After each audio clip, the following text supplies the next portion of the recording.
Hello, everyone. Welcome to another episode of the Content Marketing Leaders brought to you by Pepper Content.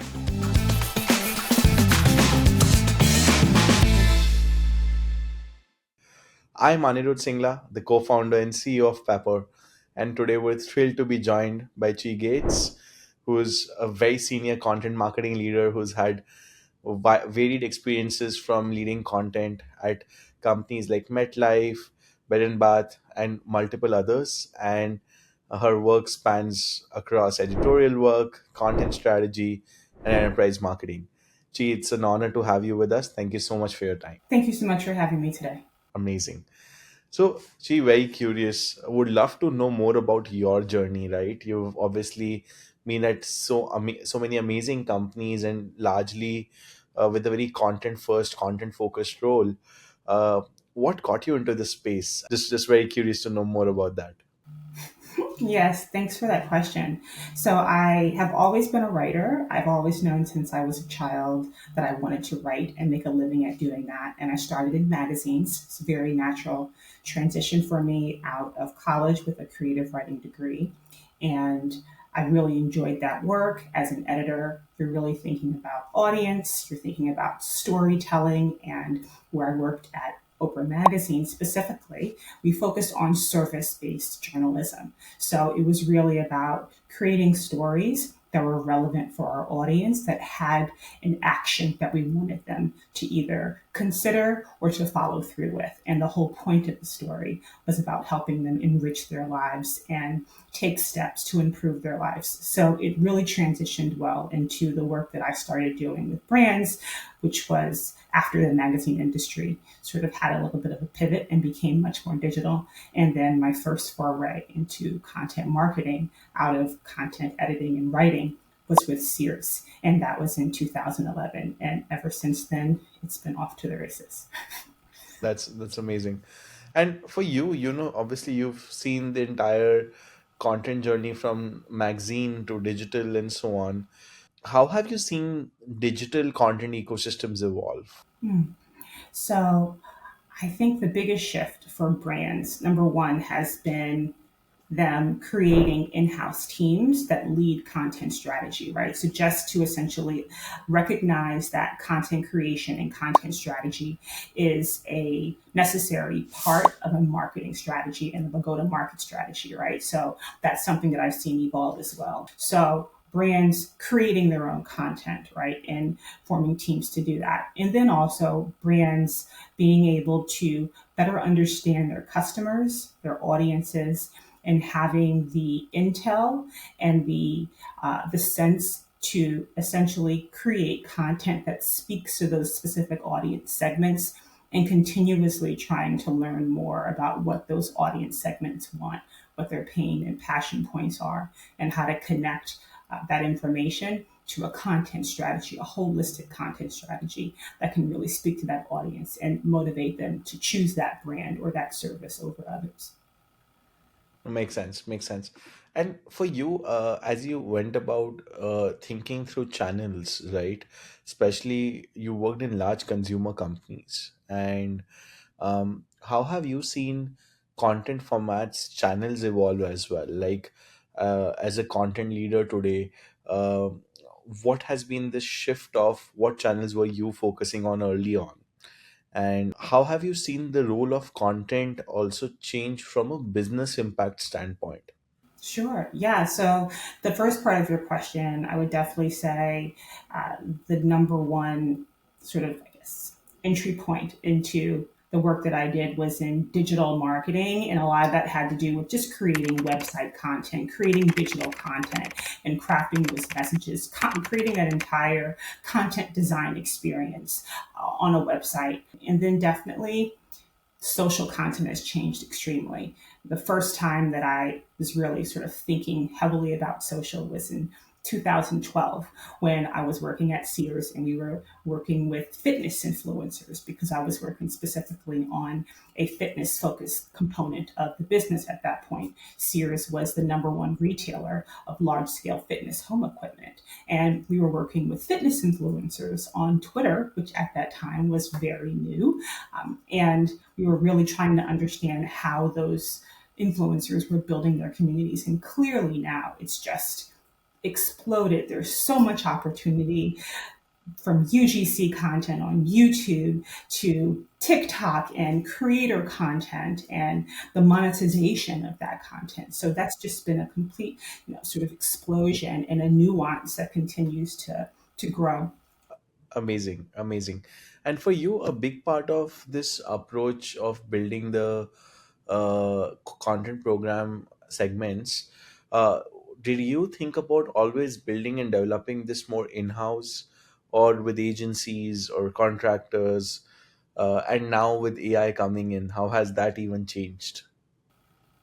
Yeah, it's always been a mix of both. It's been a mix of having an in house team who's very close to the brand, understands what the brand mission is, the brand goals, and can really communicate that strategy well to a partner and agency who we're working with specifically for content creation. So, never have I been in a situation where we as whatever brand I was working with, can create all of our content in house. It's always a mix of us being able to do some work inside and then do other work with agencies. So I think that's going to continue to be a boon for the business and will support the work that's already happening now with in house teams and agencies partnering.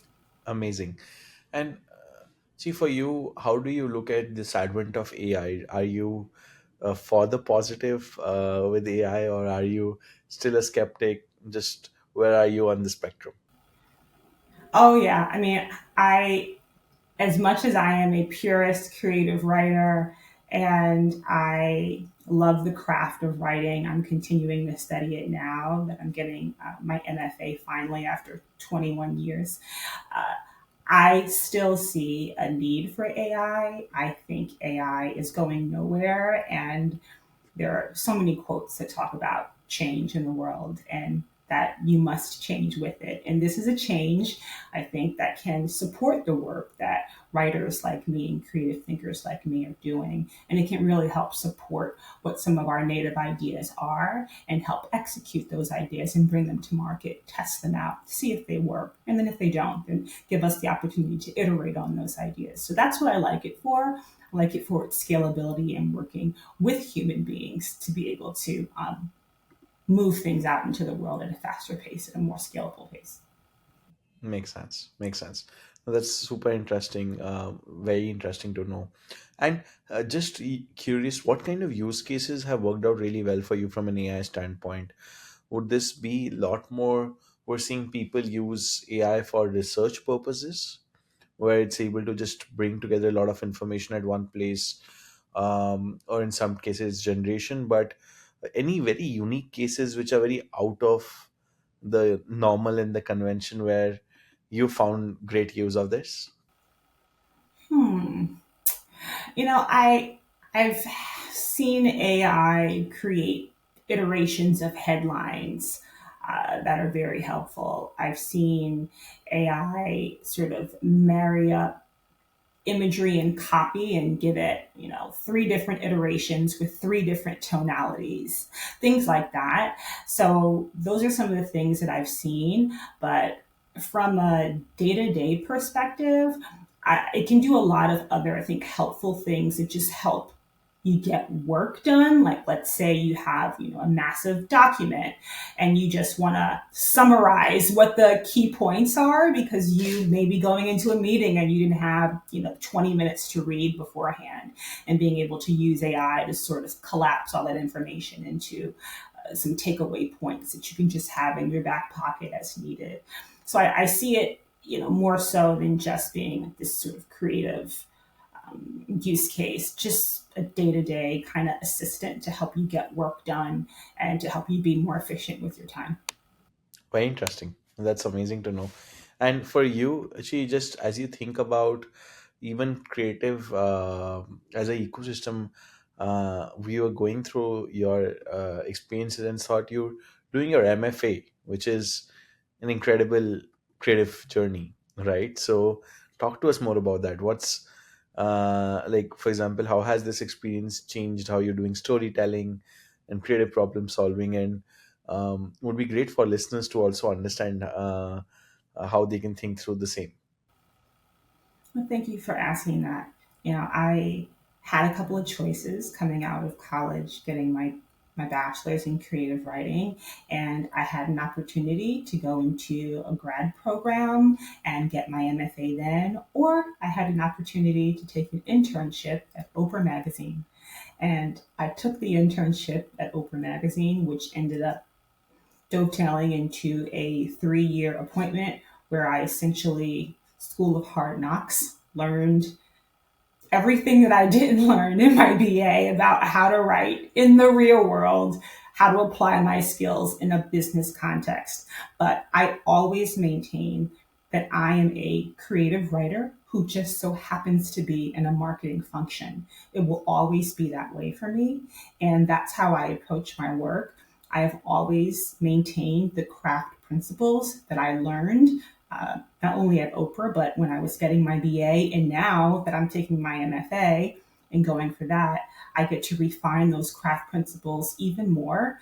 And I found that a lot of the things that we're talking about are things that I've been practicing, things that I know, and some things that I can build on. So my work over the last 20 years has really given me a nice foundation to get into this MFA. And I think it's happening at the right moment. And I couldn't be happier about where this will take my career next. That's amazing. And see, personally for you as a person, and I think when I talk to you, it feels like you're someone who's always constantly learning and is always looking to, upskill yourselves. How do you think about being adaptable, and how are you iterating in, basically, because there's just so much happening, this such a flux. Personally, what would you say is allowing you to stay ahead of the curve and be updated with all these trends and then evolving your work and line of work? Yeah, it's a good question. I think, well, I just have to say, I think that there is a spiritual component to everything. I believe that change is good. I maintain that in my life, and I'm always open to opportunities to change my own mind. And it's not that I am second guessing myself or that I'm a skeptic, but I bring a healthy level of questioning to my own ideas and looking for opportunities to explore new ways to do the same thing even better. And there's this saying in writing that all writing is rewriting. And starting as a writer and knowing that even the piece of work that's published can be better. And that piece of work is still a moving, breathing thing if I wanted it to be. It's just out in the world, but it still has life in it. There's still new information to add to it if I were to tell that story again. And so it's given me this perspective that nothing is ever still or static. And so I think that belief and that belief that it's all happening for the better is what sustains me. Amazing. That's a great thought to have. And I think moving on to my last question before we do the rapid fire, which is, how do you build authentic connections with your audiences? I think as a storyteller, it's about, I think, well, everyone understands it's all about marketing and demand gen and 10 other things, but fundamentally you're connecting with human to human, right? It's a authentic connection you need to build out. How do you build out your approach and thought process so that whatever you're doing is authentic to the consumer or the audience? Yeah. Well, I always put myself in the reader's shoes. I never forget that there's another person on the other side of my message who I'm speaking to. And what helps me is after I write or after I edit, I come back with fresh eyes and I pretend as if I'm the person on the receiving end. And I ask a few questions. What's in it for me? Why should I care? Why should I care right now? And what do you want me to do next? If I can answer those four questions critically, and if I can answer them honestly, in the point of view of that person, understanding what those audience needs are, understanding why that person has even arrived at this piece of content, whether it's by chance or by choice, then I think I have a better chance of being able to communicate well, whatever that message is, and hopefully encourage that person to take whatever action that piece of content is requesting. That's amazing. Awesome. No, I think thank you so much, Chi. This gives great ton of perspective in how you're thinking. And just very curious, like today, if you were to build a content stack for yourself, which could be tools, technologies, software, or agencies or freelancers that you love, like what would that stack look like? Hmm.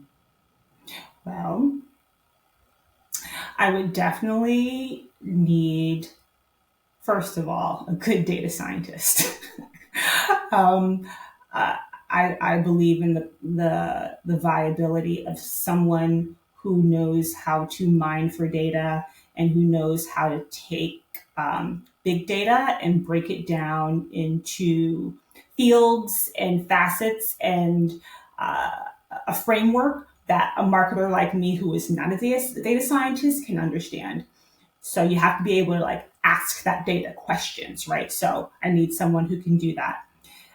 Also, definitely want someone who is a performance marketer. So someone whose key focus is on growth, right? Not just awareness and branding, but also how to move the brand to the next level, how to take this content and maximize it. And then, of course, I need someone who's a brand marketer. So, someone who knows story and someone who's looking at the bigger vision. And then and probably, let's see, definitely want someone who would be like a creative director who would lead graphic design, graphic branding, our entire like sort of aesthetic, and then give them a nice budget to work with some AI tools and some agencies to help bring that creative to life. So if I would say like I'm thinking like stack is in this is my org chart. So that would be my org chart if I were That's to put it amazing. together. No, that's a great way to put it, Chi. Thank you so much. And I think content people under you would be very happy. Thank you for that. Yes, amazing.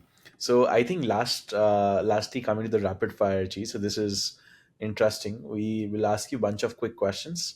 You have less than 5 7 seconds to answer. So just pop up whatever comes in your head. So what's the last thing you googled? I googled, oh, lip gloss, some kind of lip gloss brand. Awesome. Um, so, if you could write a book about your own life, what would the title be? Wow, it would be how to create the life you want and accept change. Yeah. No, amazing. What's your comfort food? Hmm. I'm a vegan, so I like mushroom burgers. Oh, very nice. And if you could be a chief storyteller of any brand in the world, which would you want to be for? Oh wow, it would have to be a fitness or athletic brand. I would definitely. I'm just going to say Adidas because Adidas it's connected to hip hop. It has the perfect blend of street culture and athletic culture, and that is me. And I can't get enough of the fashions, starting from the feet. Fashion starts with the feet. So yeah, Amazing. Adidas. And if you were to choose a world which is a world without AI, pre GPT or post GPT, what would you choose?